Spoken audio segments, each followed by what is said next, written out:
ਸਤਿ ਸ਼੍ਰੀ ਅਕਾਲ, ਸਵਾਗਤ ਹੈ ਸਾਰੇ ਹੀ ਦਰਸ਼ਕਾਂ ਦਾ। ਪੰਜਾਬ ਇਸ ਵੇਲੇ ਵੇਖ ਰਹੇ ਹੋ ਤੁਸੀਂ ਤੇ ਮੈਂ ਹਾਂ ਗਗਨਦੀਪ ਸਿੰਘ ਲੈ ਕੇ ਹਾਜ਼ਰ ਹਾਂ ਪੰਜਾਬ ਦੀਆਂ ਤਾਜ਼ਾ ਖਬਰਾਂ। ਸਭ ਤੋਂ ਪਹਿਲਾਂ ਸਿੱਧਾ ਰੁਖ ਕਿਸਾਨੀ ਸੰਘਰਸ਼ ਦੇ ਵੱਲ ਕਰਾਂਗੇ। ਕਿਸਾਨਾਂ ਅਤੇ ਸਰਕਾਰ ਦੇ ਵਿਚਕਾਰ ਰੇੜਕਾ ਲਗਾਤਾਰ ਬਰਕਰਾਰ ਹੈ ਤੇ ਇਸ ਰੇੜਕੇ ਦੇ ਦਰਮਿਆਨ ਵੱਖ-ਵੱਖ ਖਬਰਾਂ ਦਿੱਲੀ ਦੇ ਵੱਖ-ਵੱਖ ਬਾਰਡਰਾਂ ਦੇ ਉੱਤੋਂ ਆ ਰਹੀਆਂ ਨੇ, ਜਿਸ ਨੂੰ ਲੈ ਕੇ ਲਗਾਤਾਰ ਸੋਸ਼ਲ ਮੀਡੀਆ ਦੇ ਉੱਤੇ ਵੱਖੋ ਵੱਖਰੇ ਤਰ੍ਹਾਂ ਦੀਆਂ ਚਰਚਾਵਾਂ ਨੇ। ਕਿਹੋ ਜਿਹੇ ਹਾਲਾਤ ਨੇ ਆਖਿਰਕਾਰ ਬਾਰਡਰਾਂ ਦੇ ਉੱਤੇ, ਸਿੰਘੂ ਬਾਰਡਰ ਹੋਵੇ, ਟਿੱਕਰੀ ਬਾਰਡਰ ਹੋਵੇ, ਕੁੰਡਲੀ ਬਾਰਡਰ ਹੋਵੇ ਜਾਂ ਫਿਰ ਗਾਜ਼ੀਪੁਰ ਬਾਰਡਰ ਹੋਵੇ, ਇਹਨਾਂ ਸਾਰੇ ਬਾਰਡਰਾਂ ਦੇ ਹਾਲਾਤ ਕਿਹੋ ਜਿਹੇ ਨੇ। ਸਾਡੇ ਸਹਿਯੋਗੀ ਦਿੱਲੀ ਦੇ ਵਿੱਚ ਮੌਜੂਦ ਨੇ ਤੇ ਦਿੱਲੀ ਪੁਲਿਸ ਦੇ ਵੱਲੋਂ ਕਿਹੋ ਜਿਹੀਆਂ ਕਾਰਵਾਈਆਂ ਅੱਗੇ ਕੀਤੀਆਂ ਜਾ ਰਹੀਆਂ ਨੇ, ਸਭ ਦੇ ਲਈ ਉਹਨਾਂ ਦੇ ਨਾਲ ਹੀ ਸਿੱਧਾ ਸੰਪਰਕ ਕਰਦੇ ਹਾਂ।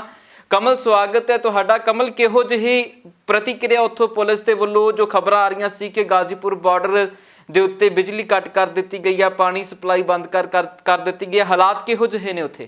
अच्छा, बात करें इस तरीके से जो हालातों की बात करें तो गाजीपुर जो बॉर्डर है वहाँ पर प्रशासन ने रात में जो है वो लाइट काट दी थी। और जिस तरीके से अभी जानकारी जो मिल रही है कि जो मूलभूत सुविधाएं हैं वो वहाँ से हटा दी गई हैं और साथ ही साथ फ्लैग मार्च जो है वहाँ पर किया जा रहा है। लेकिन लगातार जिस तरीके से जो सिचुएशन अभी बनी हुई है, क्योंकि दिल्ली पुलिस की तरफ से जो नोटिस है वो भी वहाँ पर चिपका दिए गए हैं कि आप लोग के साथ जो पुलिस की डीलिंग हुई थी कि रूट किस मार्ग से निकालना है, उसको लेकर 3 दिन में आप लोगों को जवाब देना है कि जो रूट आपको दिया गया था आप उससे क्यों नहीं निकले, आपने दूसरा रूट जो है वो क्यों चुना। तो इस पूरे मामले को लेकर जो है वो 3 दिन का समय है और आप आके देखना होगा कि दिल्ली पुलिस 3 दिन तक क्या कुछ कर पाती है या नहीं, क्योंकि लगातार जिस तरीके से बॉर्डर पर जो सिचुएशन है वो काफी ज्यादा टेंस है, क्योंकि लगातार जिस तरीके से दूसरी जो दिल्ली पुलिस की तरफ से जो आदेश बार बार आ रहे हैं, दिल्ली पुलिस ने भी साफ कर दिया है प्रेस कॉन्फ्रेंस करके कि दिल्ली पुलिस किसी भी को भी बख्शेगी नहीं, क्योंकि लगातार जांच की जा रही है। सीसीटीवी फुटेज के आधार पर जांच की जा रही है और जो फोटो जो वीडियो वायरल हो रही है उनके ऊपर जांच की जा रही है। उस पूरे मामले को लेकर अब दिल्ली पुलिस जो है वो काफी फोकस दिखाई दे रही है। ਕਮਲ, ਕਿਸੇ ਤਰ੍ਹਾਂ ਦੀ ਪ੍ਰਤੀਕਿਰਿਆ ਕਿਸਾਨਾਂ ਦੀ ਉਹਨਾਂ ਨੋਟਿਸਾਂ ਦੇ ਉੱਤੇ ਆਈ ਹੈ? ਜੋ ਜਿਸ ਤਰ੍ਹਾਂ ਦੇ ਨੋਟਿਸ ਜੋ ਸਰਕਾਰ ਨੇ ਦਿੱਤੇ ਨੇ, ਕੋਈ ਕਿਸਾਨਾਂ ਦੀ ਪ੍ਰਤੀਕਿਰਿਆ ਜੋ ਦਿੱਲੀ ਪੁਲਿਸ ਦੇ ਵੱਲੋਂ ਨੋਟਿਸ ਜਾਰੀ ਹੋਇਆ?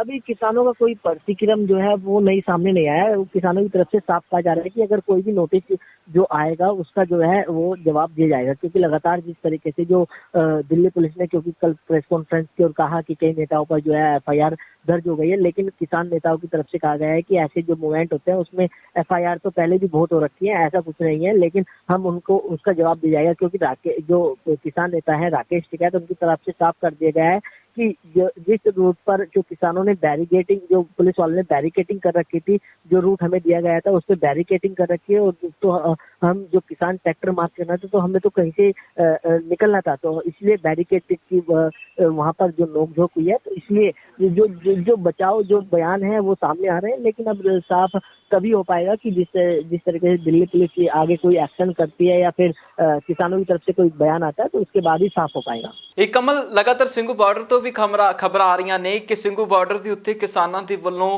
ਇੱਕ ਫਲੈਗ ਮਾਰਚ ਕੱਢਿਆ ਗਿਆ, ਤਿਰੰਗਾ ਮਾਰਚ ਜਿਹਨੂੰ ਕਹਿਤੀ। ਉਸ ਮਾਰਚ ਦੇ ਵਿੱਚ ਵੀ ਇਕੱਠ ਰਿਹਾ ਲੋਕਾਂ ਦਾ। ਕਿੱਦਾਂ ਦੇ ਉੱਥੇ ਦੇ ਹਾਲਾਤ ਕਿਹੋ ਜਿਹੇ ਰਹੇ ਨੇ?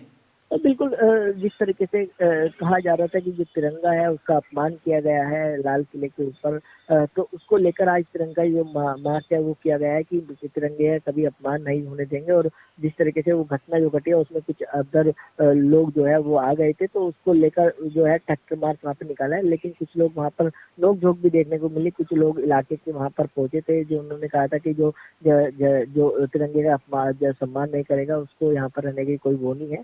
तो वो सब चीजें जो है वहाँ पर देखने को मिली है। लेकिन अब जो वहाँ के हालात है वो बिल्कुल शांत माहौल।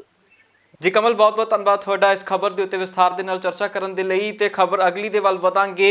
ਫਿਲਹਾਲ ਦੇ ਲਈ ਜੋ ਲਗਾਤਾਰ ਹਾਲਾਤ ਨੇ ਉਹ ਬਾਰਡਰਾਂ ਦੇ ਉੱਤੇ ਸ਼ਾਂਤਮਈ ਨੇ ਤੇ ਸ਼ਾਂਤਮਈ ਪ੍ਰਦਰਸ਼ਨ ਉਸੇ ਤਰ੍ਹਾਂ ਚੱਲ ਰਿਹਾ ਹੈ ਜਿਸ ਤਰ੍ਹਾਂ ਪਿਛਲੇ 64 ਦਿਨਾਂ ਤੋਂ ਚੱਲ ਰਿਹਾ ਹੈ। ਸੰਘਰਸ਼ ਦੇ ਵਿੱਚ ਲਗਾਤਾਰ ਉਸੇ ਤਰ੍ਹਾਂ ਸਟੇਜਾਂ ਲੱਗ ਰਹੀਆਂ ਨੇ, ਸਟੇਜਾਂ ਦੇ ਉੱਤੇ ਆਗੂ ਅਤੇ ਬੁਲਾਰੇ ਬੋਲ ਰਹੇ ਨੇ ਤੇ ਉਹਨਾਂ ਦੇ ਵੱਲੋਂ ਲਗਾਤਾਰ ਇਸ ਸੰਘਰਸ਼ ਨੂੰ ਸ਼ਾਂਤਮਈ ਰੱਖਣ ਦੀ ਅਪੀਲ ਕੀਤੀ ਜਾ ਰਹੀ ਹੈ।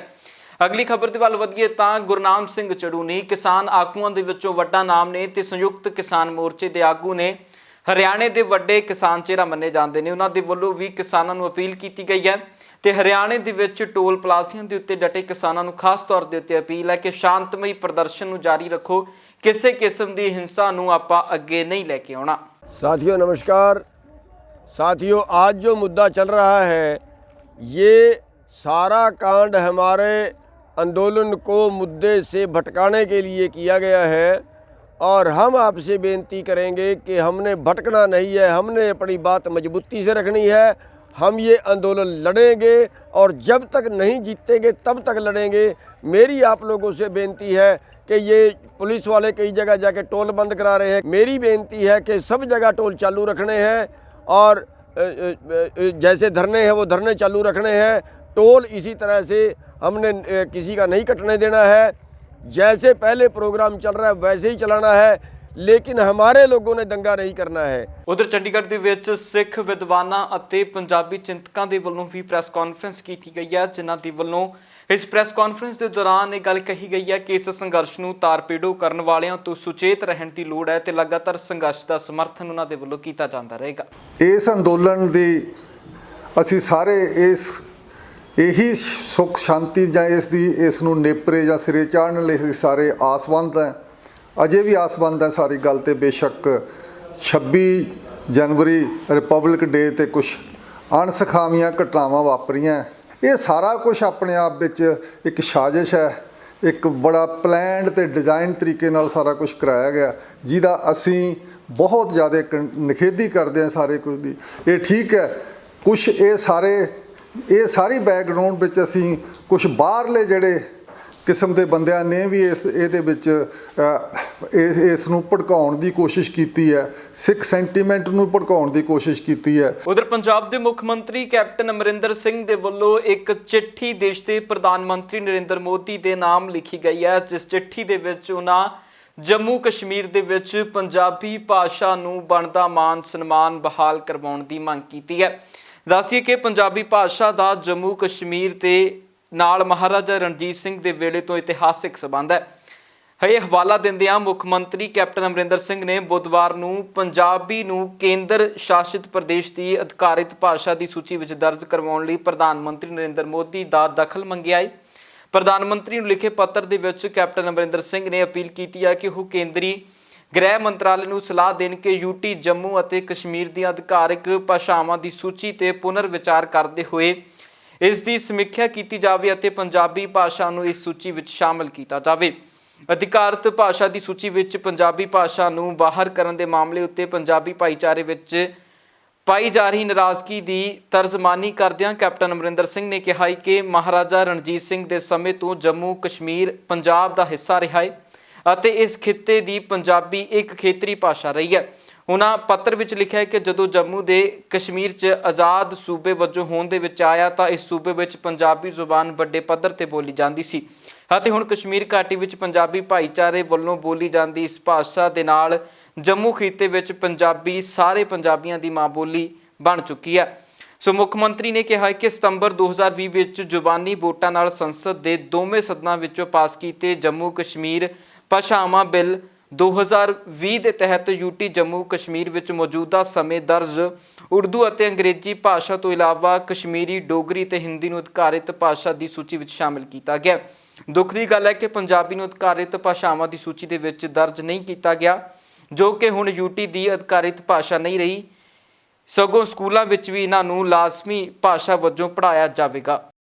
ਤੇ ਉਧਰ ਪੰਜਾਬ ਦੇ ਸ਼੍ਰੀ ਫਤਿਹਗੜ੍ਹ ਸਾਹਿਬ ਤੋਂ ਮੈਂਬਰ ਪਾਰਲੀਮੈਂਟ ਅਮਰ ਸਿੰਘ ਦੇ ਵੱਲੋਂ ਕਿਸਾਨਾਂ ਦੇ ਨਾਮ ਅਪੀਲ ਕੀਤੀ ਗਈ ਹੈ ਤੇ ਲਗਾਤਾਰ ਕਿਸਾਨਾਂ ਦੇ ਨਾਲ ਸਮਰਥਨ ਦੇਣ ਦੀ ਗੱਲ ਕੀਤੀ ਹੈ। ਕੀ ਕੁਝ ਕਹਿ ਰਹੇ ਨੇ ਡਾਕਟਰ ਅਮਰ ਸਿੰਘ, ਉਹ ਸੁਣਦੇ ਹਾਂ। ਅਸੀਂ ਕਿਉਂਕਿ ਕਿਸਾਨੀ ਦਾ ਮੁੱਦਾ ਇੰਨਾ ਭਖਿਆ ਹੋਇਆ, ਇੰਨਾ ਗਰਮ ਹੈ ਔਰ ਅਸੀਂ ਬਿਲਕੁਲ ਇਹਨੂੰ ਚੱਕਾਂਗੇ। ਮੈਂ ਆਪ ਵੀ ਇਹਦੇ ਤੇ ਬਹੁਤ ਬੋਲਣਾ ਚਾਹੁੰਦਾ ਔਰ ਅਸੀਂ ਕੇਂਦਰ ਸਰਕਾਰ ਨੂੰ ਘੇਰਨਾ ਚਾਹੁੰਦੇ ਹਾਂ ਕਿ ਜਿਹੜੇ ਤੁਸੀਂ 3 ਕਾਲੇ ਕਾਨੂੰਨ ਬਣਾਏ ਇਹਨਾਂ ਨੂੰ ਵਾਪਸ ਲਓ। ਕੋਈ ਡਿਸਕਸ਼ਨ ਨਹੀਂ ਕੀਤੀ, ਕੋਈ ਸਿਲੈਕਟ ਕਮੇਟੀ ਨੂੰ ਨਹੀਂ ਭੇਜਿਆ, ਕੋਈ ਤੁਸੀਂ ਵੋਟਿੰਗ ਨਹੀਂ ਕਰਾਈ ਹੈਗੀ ਔਰ ਕਿਸਾਨ ਲੀਡਰਾਂ ਨੂੰ ਕਹਿ ਰਹੇ ਹੋ ਕਿ 1.5-2 ਸਾਲ ਰੋਕ ਦਿੰਦੇ ਆ। ਜਦੋਂ ਅਸੀਂ ਕਹਿ ਰਹੇ ਸੀ ਤੇ ਉਦੋਂ ਤੁਸੀਂ ਕਹਿਣਾ ਨਹੀਂ ਮੰਨਿਆ।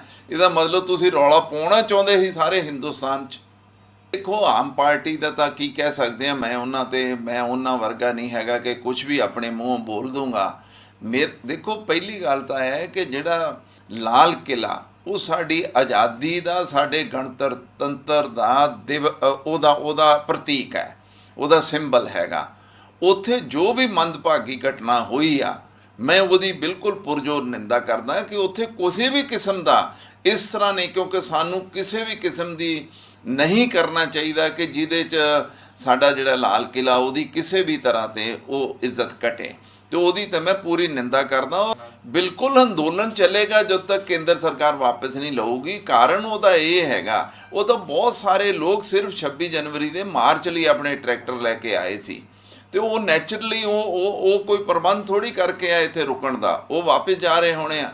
ਪਰ ਜਿੱਥੋਂ ਤੱਕ ਜਿਹੜੇ ਜਥੇਬੰਦੀਆਂ ਨੇ ਔਰ ਉਹਨਾਂ ਨਾਲ ਹਜ਼ਾਰਾਂ ਲੱਖਾਂ ਲੋਕ ਬੈਠੇ, ਉਹਨਾਂ ਕਿਤੇ ਵਾਪਸ ਥੋੜੀ ਜਾਣਾ, ਉਹਨਾਂ ਦਾ ਪੂਰਾ ਆਪਣਾ ਰਹਿਣ ਦਾ ਪ੍ਰਬੰਧ ਕੀਤਾ ਹੋਇਆ। ਉਧਰ ਖੇਤੀ ਕਾਨੂੰਨਾਂ ਦੇ ਨਾਲ ਜੁੜੀ ਹੋਈ ਵੱਡੀ ਖਬਰ ਪੱਛਮੀ ਬੰਗਾਲ ਦੇ ਵਿੱਚੋਂ ਸਾਹਮਣੇ ਆ ਰਹੀ ਹੈ, ਜਿੱਥੇ ਪੱਛਮੀ ਬੰਗਾਲ ਦੇ ਵਿੱਚ ਉੱਥੋਂ ਦੇ ਮੁੱਖ ਮੰਤਰੀ ਮਮਤਾ ਬੈਨਰਜੀ ਦੇ ਵੱਲੋਂ ਇਹਨਾਂ ਖੇਤੀ ਕਾਨੂੰਨਾਂ ਦੇ ਖਿਲਾਫ ਪ੍ਰਸਤਾਵ ਪੇਸ਼ ਕੀਤਾ ਗਿਆ ਹੈ। ਪੱਛਮੀ ਬੰਗਾਲ ਦੀ ਵਿਧਾਨ ਸਭਾ ਦੇ ਵਿੱਚ ਜਿੱਥੇ ਮਮਤਾ ਬੈਨਰਜੀ ਦੀ ਪਾਰਟੀ ਦੇ ਨਾਲ ਲੈਫਟ ਪਾਰਟੀਆਂ ਅਤੇ ਕਾਂਗਰਸ ਪਾਰਟੀ ਦੇ ਵੱਲੋਂ ਸਮਰਥਨ ਕੀਤਾ ਗਿਆ ਹੈ, ਉਧਰ ਭਾਜਪਾ ਦੇ ਵਿਧਾਇਕਾਂ ਦੇ ਵੱਲੋਂ ਇਸ ਵਕਤ ਇਸ ਦਾ ਵਿਰੋਧ ਕੀਤਾ ਗਿਆ ਤੇ ਵਿਧਾਨ ਸਭਾ ਦੇ ਵਿੱਚੋਂ ਵਾਕਆਊਟ ਕਰ ਦਿੱਤਾ ਗਿਆ। ਦੱਸਦੀ ਕਿ ਇਸ ਦਰਮਿਆਨ ਪੱਛਮੀ ਬੰਗਾਲ ਦੀ ਮੁੱਖ ਮੰਤਰੀ ਮਮਤਾ ਬੈਨਰਜੀ ਦੇ ਵੱਲੋਂ ਭਾਜਪਾ ਦੇ ਉੱਤੇ ਤਿੱਖੇ ਸ਼ਬਦੀ ਵਾਰ ਕੀਤੇ ਗਏ ਨੇ ਤੇ ਉਹਨਾਂ ਦਾ ਕਹਿਣਾ ਸੀ ਕਿ ਭਾਜਪਾ ਨੂੰ ਚਾਹੀਦਾ ਹੈ ਕਿ ਖੇਤੀ ਕਾਨੂੰਨ ਜਲਦ ਤੋਂ ਜਲਦ ਵਾਪਸ ਹੋਣ ਤੇ ਕਿਸਾਨਾਂ ਦੀਆਂ ਮੰਗਾਂ ਮੰਨੀਆਂ ਜਾਣ। ਸੋ ਇਹ ਵੱਡੀ ਖਬਰ ਹੈ ਕਿ ਲਗਾਤਾਰ ਵੱਖ-ਵੱਖ ਸੂਬਿਆਂ ਦੇ ਵਿੱਚੋਂ ਇਹ ਖੇਤੀ ਕਾਨੂੰਨਾਂ ਦੇ ਖਿਲਾਫ ਪ੍ਰਸਤਾਵ ਪਾਸ ਹੁੰਦੇ ਨੇ। ਪੰਜਾਬ ਦੇ ਵਿੱਚ ਹੁੰਦੇ ਨੇ, ਕੇਰਲ ਦੇ ਵਿੱਚ ਹੁੰਦੇ ਨੇ, ਰਾਜਸਥਾਨ ਦੇ ਵਿੱਚ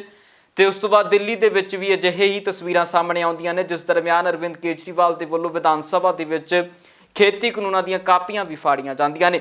ਤੇ ਹੁਣ ਪੱਛਮੀ ਬੰਗਾਲ ਦੇ ਵਿੱਚੋਂ ਵੀ ਇਹਨਾਂ ਖੇਤੀ ਕਾਨੂੰਨਾਂ ਦੇ ਖਿਲਾਫ ਵਿਧਾਨ ਸਭਾ ਦੇ ਵਿੱਚ ਪ੍ਰਸਤਾਵ ਪੇਸ਼ ਕੀਤਾ ਗਿਆ। ਇੱਕ ਨਜ਼ਰ ਸਿਆਸੀ ਅਤੇ ਖਾਸ ਬਿਆਨਾਂ ਤੇ। 26 जनवरी को जो कुछ भी हुआ वो दुर्भाग्यपूर्ण था, जो हिंसा हुई वो दुर्भाग्यपूर्ण थी। जो भी उसके लिए जिम्मेदार हैं और जो जिम्मेदार हैं वो जिस तरह से फर्जी केस पे केस लगा रहे हैं वो नहीं, जो भी उसके लिए असल में जिम्मेदार हैं, जो भी पार्टी उसके लिए असल में जिम्मेदार है, उसको सख्त से सख्त सजा मिलनी चाहिए।